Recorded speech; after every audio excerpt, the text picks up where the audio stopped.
안녕하세요. 오늘도 서현살롱을 찾아주셔서 감사합니다. 60대 중반의 여성입니다. 제 입으로 내 자신을 여성이라고 소개하려니 기분이 참 묘하네요. 21의 시집와 이날이 때까지 누구누구의 아내, 누구누구의 엄마로 살아왔고 요즘은 손주 녀석이 할머니로 불리고 살다 보니 제 자신이 여자라는 사실조차 잊고 살았습니다. 어쩌면 어느 순간부터 여자로서의 내 삶은 내 것이 아니라는 생각을 했는지도 모르겠네요. 부모복 없는 사람은 남편복도 없다고 하죠. 제가 바로 그런 더러운 팔자를 타고난 것 같아요. 저는 시골 깡촌에서 나고 자랐어요. 제 부모님은 가난한 시골 살림에 원치 않던 막내딸인 제가 태어나자 돌도 되기 전에 건너마을에 사는 아들만 내리 다섯인 집에 보내셨어요. 딸 없는 집에 시집갔으니 사랑도 많이 받고 자랐겠다 생각하겠지만 실상은 그 집 식모로 갔다고 봐도 무방할 겁니다. 학교도 안 보내고 집안 살림을 시킬 정도로 고약한 사람들이었거든요. 그러다 동네 성당에 새로 부임한 젊은 신부님이 한 달가량 집에 찾아와서 설득을 하신 끝에 남들처럼 학교에 갈 수 있었습니다. 하지만 학교에 보내준 대신 잠자는 시간을 줄여 집안일을 해야 했죠. 몸은 고되지만 그래도 신부님이 사주신 공책과 연필을 가지고 학교에 가는 게 그렇게 좋을 수가 없었어요. 그래서 공부도 열심히 했죠. 하지만 중학교 졸업을 얼마 앞두고 신부님이 다른 교구로 떠나게 되면서 제 학업은 멈추게 되었어요. 학교 대신 공장에 나가 돈을 벌어야 했죠.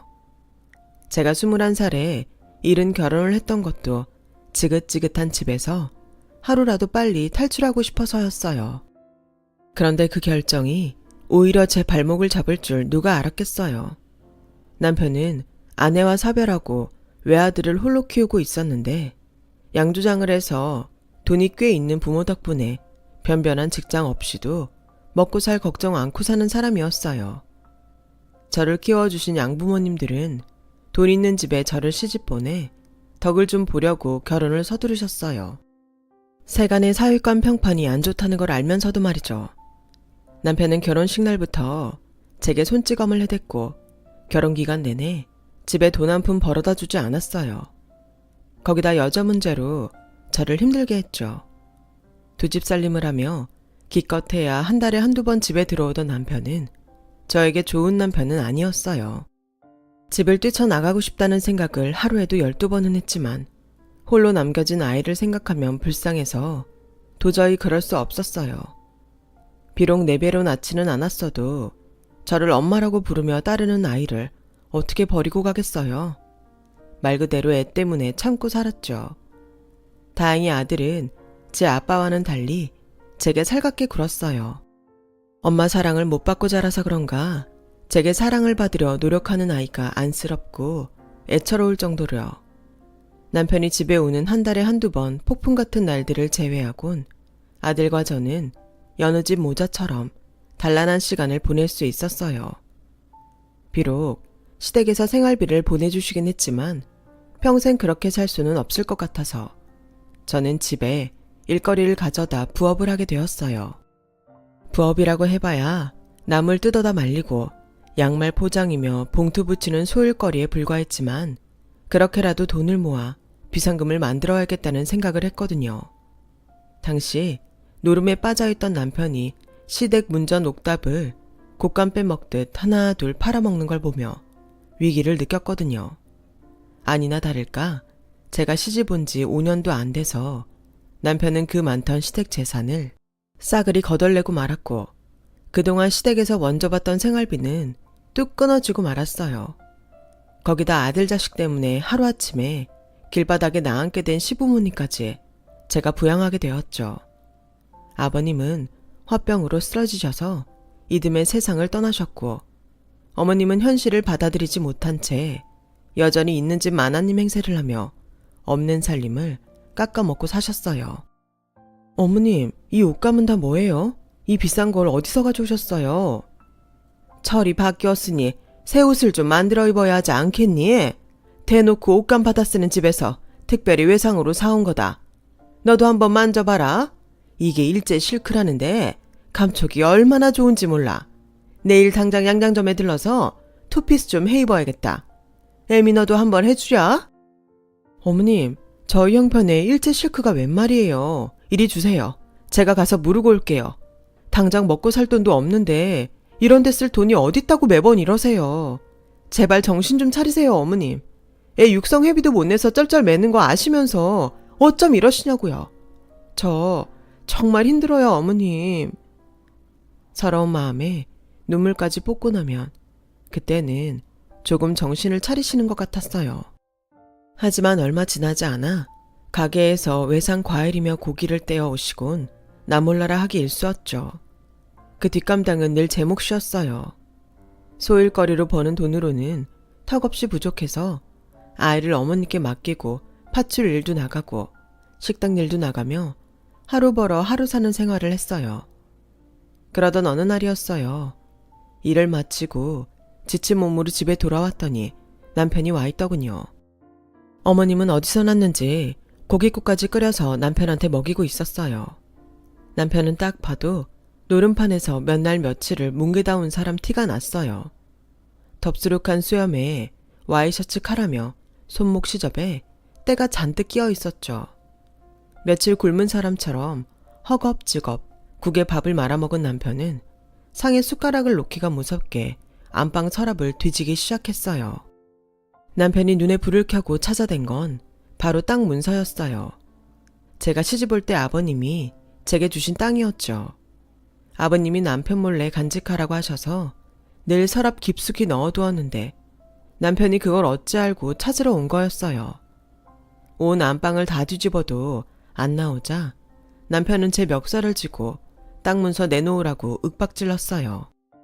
이미 팔아 쓰고 없다고 말해도 믿지 않고 제게 땅 문서 내놓으라고, 안 그럼 집에 불을 질러 버리겠다고 난리를 치더군요.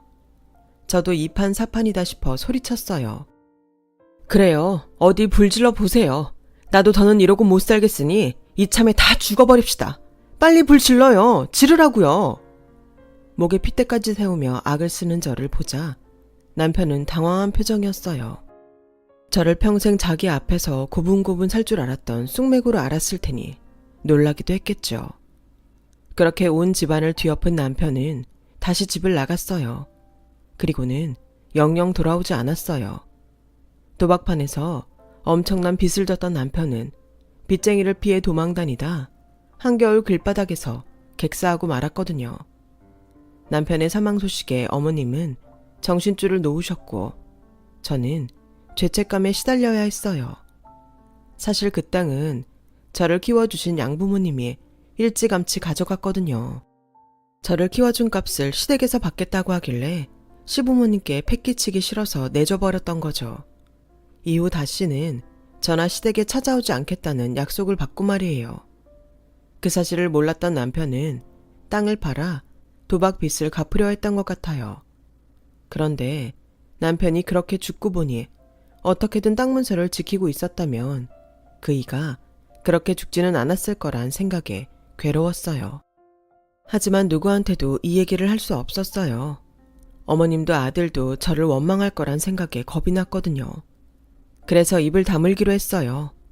아들의 죽음으로 정신줄을 놓은 어머님은 한시도 눈을 뗄 수 없을 정도로 상태가 안 좋았어요.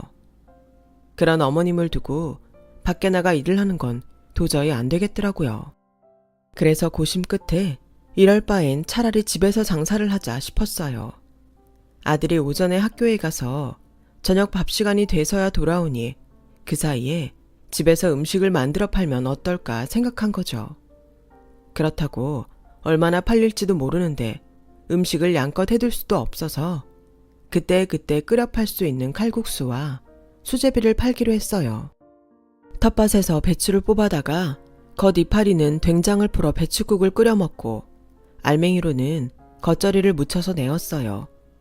길가도 아니고 주택가의 연 가게라 손님이 찾아올지도 미지수였죠. 그렇다고 간판이라도 크고 번듯하게 건 것도 아니었으니까요. 그저 나무판에 칼국수 수제비라고 써서 대문 앞에 세워둔 게 다였거든요. 처음엔 여기가 식당 맞냐고 호기심에 찾아온 손님이 대부분이었는데 근처 집 짓는 공사판 인부들이 몇 번 찾아왔다가 입소문을 내줘서 이후로 공사판 인부들이 끊이지 않았어요.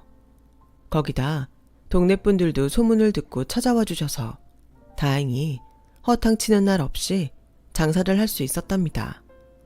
지금 생각해도 어설프기 짝이 없는 저희 집을 찾아준 분들한테 고마운 마음뿐이네요. 처음 시작은 혼자 둘 수 없는 어머님 때문이었는데 어머님이 돌아가시고도 장사를 그만둘 수는 없었어요. 아들 녀석 대학도 보내야 했고 이후엔 장가도 보내야 해서 제가 손을 놓을 수가 없었거든요. 그래서 일하는 사람까지 써가며 억척떨며 장사를 했어요. 그 덕에 남의 손 안 빌리고 서울에 집도 한 칸 마련해서 아들 자식 장가도 보냈으니 성공한 셈이었죠. 아들 장가만 보내면 그때부턴 일 좀 줄이고 살 수 있겠다 했는데 어찌된 일인지 돈 나갈 구멍은 더 커졌지 뭐예요.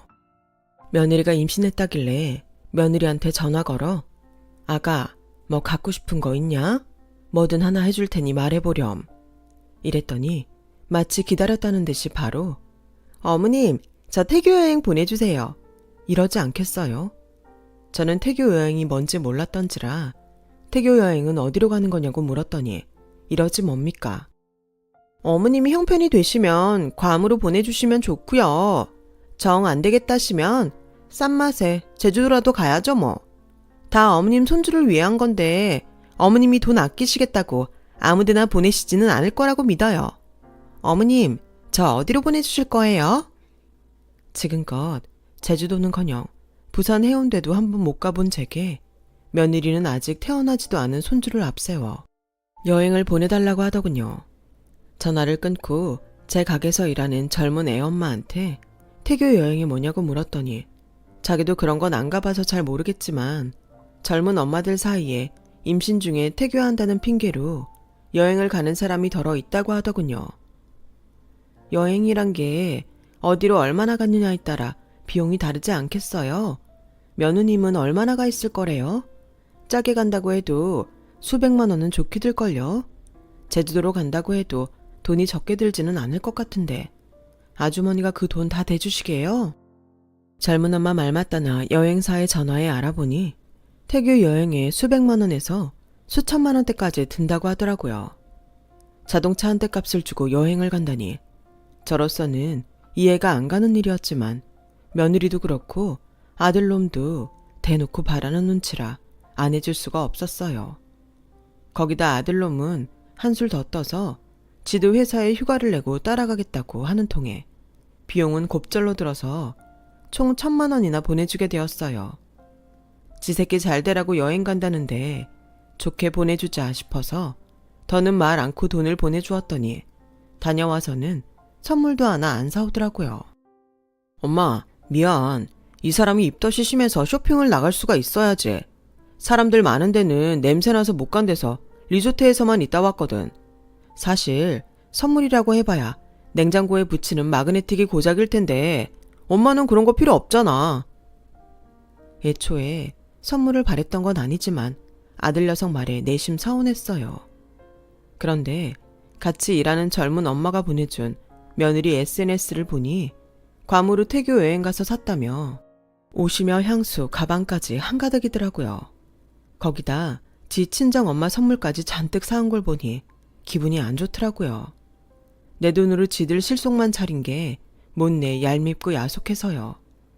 이런 제 모습을 보고 젊은 엄마는 원래 딸들은 엄마를 잘 챙겨도 아들은 안 그러더라며 위로를 했지만 그 말이 좀처럼 위로로 들리지 않았어요. 이게 다 아들과 내가 피 한 방울 안 섞인 남이라서 그런 게 아닐까 하는 생각만 들 뿐이었죠.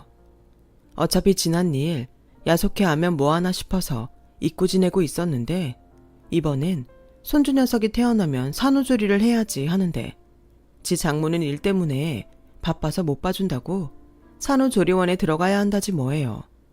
그것도 자리가 없어서 포기하고 있다가 갑자기 자리가 나서 당장 돈을 보내야 한다고 맡겨놓은 돈 받아가듯 500만 원을 보내라고 하더군요. 뭐가 그리 비싸냐고 물었더니 2주치 기본 비용에 산모 마사지와 영양제, 그 밖에 프리미엄 코스를 추가했더니 그렇게 됐다고 했어요. 정 돈 주기 싫으면 엄마가 직접 와서 산후조리를 해주던가. 근데 엄마가 2주나 장사 쉴 수 있어? 2주 벌어들이는 수입 생각하면 그게 그걸 텐데 괜히 엄마까지 고생할 필요 없이 돈으로 보내주는 게 낫지. 다 엄마 생각해서 하는 소리야. 고양이 쥐 생각해주는 아들놈 말에 기가 찼지만 어쩌겠어요. 자식한테 못 이기는 척 할밖에요. 그래서 보내주었죠. 애만 낳으면 돈 들어갈 일도 줄겠다 생각했는데 그 후로도 아들과 며느리인 수시로 돈 보내달라는 연락을 했어요. 손주가 태어나서 며느리가 일 못하니 생활비를 보태달라질 않나. 손주 녀석 영어 유치원에 보낸다고 유치원비를 보내달라질 않나. 하다 나중엔 영어 캠프까지 보내달라며 늙은 애미 등골이 휘어지게 뽑아가더군요. 이러다가는 끝도 없겠다 싶었어요. 그러던 와중에 30년 가까이 밀가루 반죽을 해대며 식당 일을 하느라 손에 류마티스 관절이 심해져서 더는 일을 할 수가 없게 되었지 뭐예요. 그래 아들 녀석한테 엄마가 일을 할 수 없어서 가게 문을 닫았다고 했더니 펄펄 뛰면서 그럼 자기 아들 유학비는 어쩌냐며 남의 집 파출이라도 나가서 돈 벌라고 닥달하다군요. 참다 못해 그동안 참았던 말들을 아들한테 대놓고 쏟아 부었습니다. 이 썩을 놈아, 니놈 눈엔 내가 네 집 종년으로 보이냐? 이날 이때까지 너 키우느라 허리가 휠판인데 고마워하지는 못할 망정 니의 교육까지 나한테 떠넘기려 들어. 내가 너한테 무슨 죄를 졌길래 나한테 이러는 거냐? 입 있으면 말 좀 해봐. 그러자 아들놈 입에서 뜻밖의 말이 흘러나왔지 뭐예요. 엄마 때문에 우리 아빠가 죽었잖아. 엄마가 그 땅 문서만 가지고 있었어도 우리 아빠 길에서 비명 행사하진 않았을 거라고. 내 아빠 죽였으면 자식인 나한테 그에 대한 죗값은 치러야 할 거 아냐. 그깟 돈 몇 푼 해주는 게 뭐가 그렇게 아까워서 이 난리냐고. 더는 엄마랑 말하기 싫으니까 당장 내 아빠 살려내든가 아니면 나가서 돈이라도 벌어오라고. 지금까지 아들 녀석이 철이 없어서 나한테 이러는 줄 알았는데 알고 보니 제 아빠 일은 복수를 했던 거더라고요. 오랜 시간 부모 자식 간으로 살면서 어쩌면 그런 마음을 감추고 살았는지 소름이 끼치고 겁이 났어요. 애초에 그 땅은 시아버지가 나한테 주신 땅이었기에 미안한 마음을 가질 이유는 없었지만 그래도 남편이 땅 문서 때문에 사라진 건 사실이라서 아들 녀석 앞에 당당할 수는 없었어요. 그 녀석한테 나는 지 아빠 죽인 원수일 뿐일 테니까요. 그놈의 땅 문서가 뭐라고 내 인생을 이리도 힘들게 하나 싶어 며칠을 자리 보전하고 누워 끙끙 앓았어요. 마음은 차라리 이렇게 죽어버리면 좋겠다 싶었는데 그래도 살겠다고 배에서 꼬르륵 소리가 나지 뭐예요. 그래도 무거운 몸을 일으켜 밥을 안 치고 텃밭에서 호박을 따다 된장찌개를 끓였어요. 살아있는 이상 어떻게든 살아야겠다는 생각에 밥을 한 그릇 해치우고 그 길로 인력사무소에 나가 일자리를 알아보았어요. 손주놈 유학비 때문이 아니라 내 살 길 찾아 일을 구했던 거예요. 나이가 있어서 쉬운 일은 없다면서 연세 많은 노인댁 살림을 맡아줄 사람이 필요한데 해보겠냐고 하더군요. 당장 가릴 처지가 아니라서 하겠다고 하곤 집으로 돌아왔어요.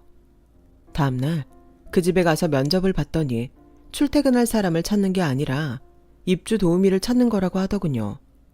문제는 그 집에 어르신 하나뿐이라 단둘이 한 집에 사는 게 아무래도 마음에 걸렸어요. 나이가 많다고는 해도 한 집에 남녀가 함께 살아야 하는 거니까요. 얘기를 들어보니 아내는 10수년 전에 죽고 하나뿐인 아들 내외는 외국에 살고 있다고 하더라고요. 다 늙어 자식한테 부모 부양하란 말을 하기 싫어 사람을 들이려 한다고요. 비록 머리를 하얗게 세고 어깨도 구부정한 노인이었지만 말씨며 행동이 점잖은 게 허튼 짓을 할 사람 같지는 않아 보였어요.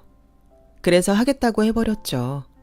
일단 살고 있는 집을 정리해야 하니 3일만 기다려달라고 하곤 나왔어요. 집에 돌아와 집 청소를 하고 가스며 수도까지 끊어놓고 옷가방 하나 챙겨 일하기로 한 집으로 들어왔죠.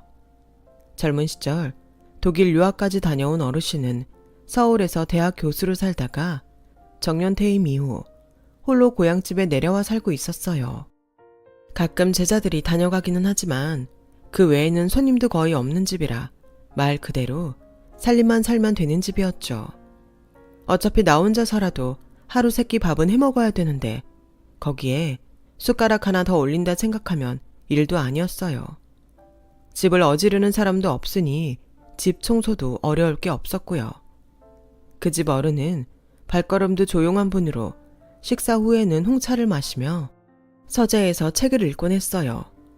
날씨가 좋으면 마당에 나가 산책을 하거나 낡은 LP판을 틀고 창밖 풍경을 바라보며 클래식 음악을 듣는 게 낙인 사람이었죠. 여러모로 손 안 가는 편한 분이었지만 딱 하나 TV 드라마를 볼 때 눈치가 보인다는 단점이 있었어요.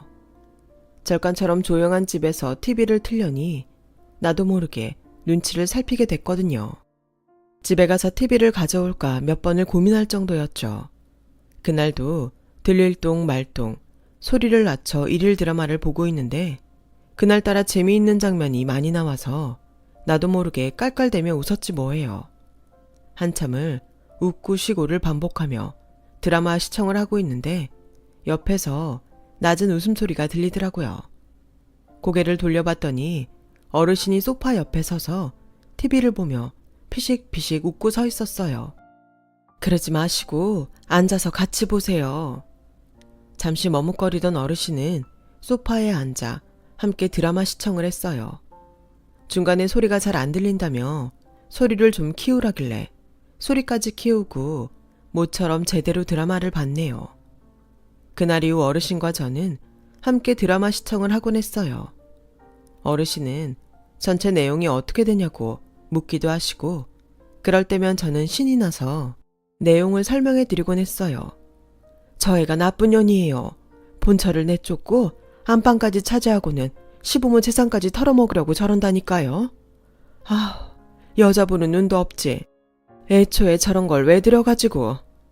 제가 드라마 내용을 설명할 때마다 어르신은 흐뭇하게 웃으셨어요. 오 여사님이 드라마 박사십니다. 안 본 내용도 기가 막히게 맞추시니 박사가 아니고 뭐겠어요. 박사는 아니고 보다 보니까 내용을 술술 만들어내겠더라고요. 드라마들이 하나같이 비슷하니까요. 나쁜 놈 벌 받고 착한 놈은 결국엔 복을 받는 내용이거든요. 우리 인생도 그러면 얼마나 좋겠어요. 그렇지 않으니 드라마에 빠져 살죠. 에휴, 박복한 팔자 드라마 보는 낙이 아니면 무슨 낙이 있을까요? 어르신이 편해져서일까요? 그날 저도 모르게 지난 세월 얘기를 주절주절 늘어놓고 말았어요.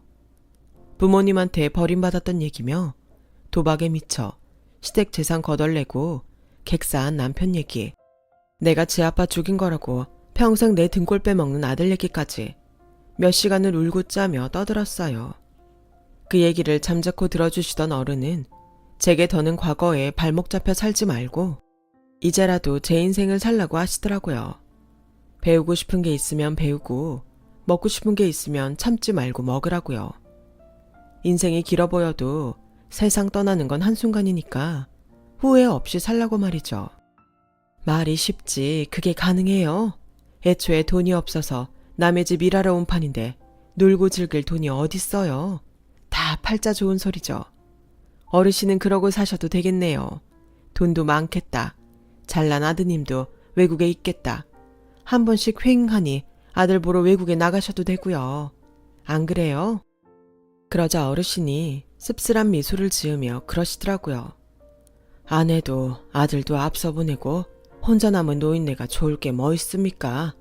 드라마 보는 낙으로 사는 건 오 여사님이나 저나 매일 반인걸요.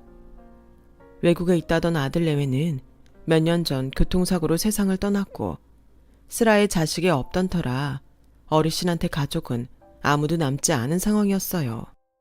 주변에 초라한 말년을 보내는 걸 보이기 싫어 아들의 죽음도 숨기고 살고 있었던 거예요. 그 얘기를 듣고 나니 그동안 부럽기만 했던 어르신이 애처롭게 보였어요. 이렇게 된 거 불쌍한 노인네끼리 재밌게 살아봐야겠다 생각이 들었죠. 그래서 어르신한테 트로트도 가르쳐드리고 재미삼아 민화투도 함께 치면서 사는 낙을 늘려갔어요. 그러던 어느 날이었어요.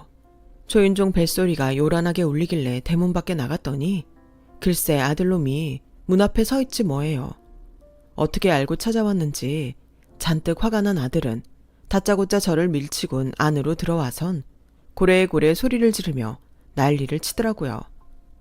손주 유학비 좀 보태라고 했더니 여기서 딴 살림 차려 살고 있었어?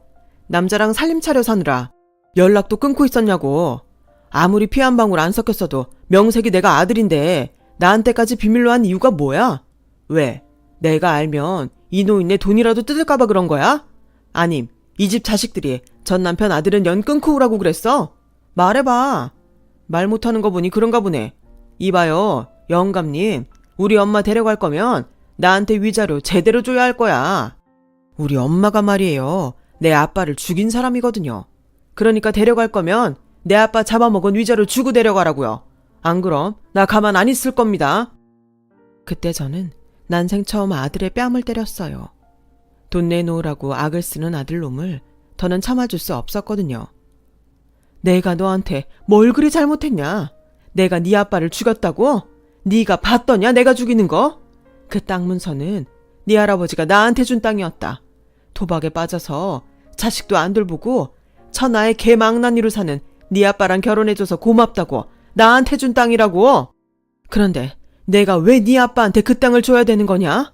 땅 문서 안 줘서 네 아빠가 죽었다고? 웃기는 소리 하지 마라. 네 아빠는 그 땅 문서 있었으면 그것마저 노름판에서 털어먹고 똑같이 길바닥에서 죽었을 거다. 그런 애비 밑에서 사는 네가 불쌍해서 도망치고 싶은 거 꾹 참고 살았는데 넌 고작 이 엄마를 굴려 편히 먹고 살 궁리밖에 더 했더냐? 너 결혼할 때 아파트 해달라고 나한테 편지 보냈던 거 기억하지? 구구절절하게 앞으로 엄마 모시고 효도할 테니 신혼집 좀 장만해달라고 그렇게 알랑방구를 끼더니 지금껏 네가 나한테 효도한 게 뭐 있냐? 네 섹시 애 가졌다고 태교 여행 가게 돈 대달라고 문자 보냈을 때도 네가 뭐라고 했더냐? 예쁜 손자 낳아서 엄마 모시고 살겠다고 했냐 안 했냐? 네 자식 영어 유치원 보낼 때도 니네 차 바꿀 때도 매번 이놈이 공수표 날린 문자만 해도 수십 개다. 내가 하도 억울해서 지금껏 하나도 안 지우고 다 가지고 있어. 그중에 니놈이 지킨 약속이 하나만 있어도 내가 이렇게 분하진 않는다. 그래놓고 이제 와서 뭐? 위자료? 이 천하의 배은망덕한 놈아. 네가 그러고도 인간이냐? 그래서 나도 더는 네 엄마 안 할란다. 그러니 그동안 가져간 내 아파트, 내 차, 태교 여행 간다고 받아간 돈, 네 아들 영아 유치원비까지 몽땅 다 가져오거라. 내가 전 재산 다 쏟아 부어서라도 우리나라에서 제일 비싼 변호사 사서 끝까지 싸워볼 테니 각오하는 게 좋을 거다. 그러니 이 집에서 떠들지 말고 당장 내 눈앞에서 사라져. 악을 쓰고 열변을 토하는데도 아들을 눈 하나 깜짝 안 했어요. 엄마, 뭘 좀 알고 떠드세요. 무식해서 뭘 모르시나 본데 자식한테 이미 증여한 돈은 못 돌려받아요. 소송을 걸려거든 주기 전에 했어야죠. 대신 엄마가 죽으면 그 재산은 주기 싫어도 자식한테 간다는 것만 알고 계세요. 유류분 반환 청구권이라는 게 있거든요. 몰랐죠? 난 그냥 손 놓고 있다가 엄마 죽으면 그 재산 받을 수 있다고요. 뭘 알아야 대화를 하지. 그러자 지금껏 잠자코 있던 어르신이 나직한 목소리로 말씀하셨어요. 젊은 친구가 모친 재산 뺏으려고 꽤나 공부를 한 모양이구만. 자네가 말한 내용이 바로 민법 556조 조항이라네. 알고 있었나? 수증자가 증여자에 대하여 부양의 의무가 있는 경우에 하나요. 수증자가 이를 행하지 않는 경우 증여자는 증여를 해지할 수 있다는 내용일세. 자네 말대로 이미 이행한 부분에 대해서는 해제의 효력에 미치지 않는다고는 하나 예외도 있네. 자네와 자네 모친의 경우처럼 효도를 하겠다는 구체적인 사항이 명시된 증거가 있다면 가능하다는 얘기야. 듣자 하니 자네 모친은 자네가 보낸 편지와 문자를 가지고 있는 듯하니 소송을 통해 돌려받을 수 있다는 걸세. 내 비록 변호사는 아니지만 수십 년간 법학과 교수로 재직한 경험상 자네는 그동안 모친한테 받은 아파트와 돈을 반환해야 하는 게 확실하네. 자네 모친이 원한다면 내 제자들 중 실력 있는 변호사들을 골라 추천할 의향이 있네. 그러니 소장이 도달할 때까지 집에서 기다리게나. 어르신의 말에 아들놈은 얼굴이 하얗게 질려서는 아무 말도 못하고 그대로 돌아갔어요. 그리고 얼마 뒤 어르신의 제자라는 변호사가 찾아와 소송을 진행해 주겠다며 제가 가지고 있던 아들의 편지와 문자를 받아갔어요. 이후 아들놈과 며느리가 찾아와 손이 발이 되게 빌며 소송을 취하해달라고 애원했지만 저는 거절했습니다. 엄마가 돼서는 어쩜 그리 야박할 수 있냐고 해도 어쩔 수 없었어요. 그동안 제가 아들 내외한테 쏟아부은 희생과 정성이 다 부질없다는 걸 알게 됐으니까요. 소송을 통해 다는 아니었지만 상당 금액을 돌려받은 저는 어르신 말대로 내 자신을 위해 살고 있습니다. 아들은 내가 죽으면 어차피 자기한테 돌아올 돈이라 믿고 제가 하루빨리 죽기를 바라겠지만 저는 끝까지 아들놈한테 10원 한 장 남겨줄 생각이 없습니다.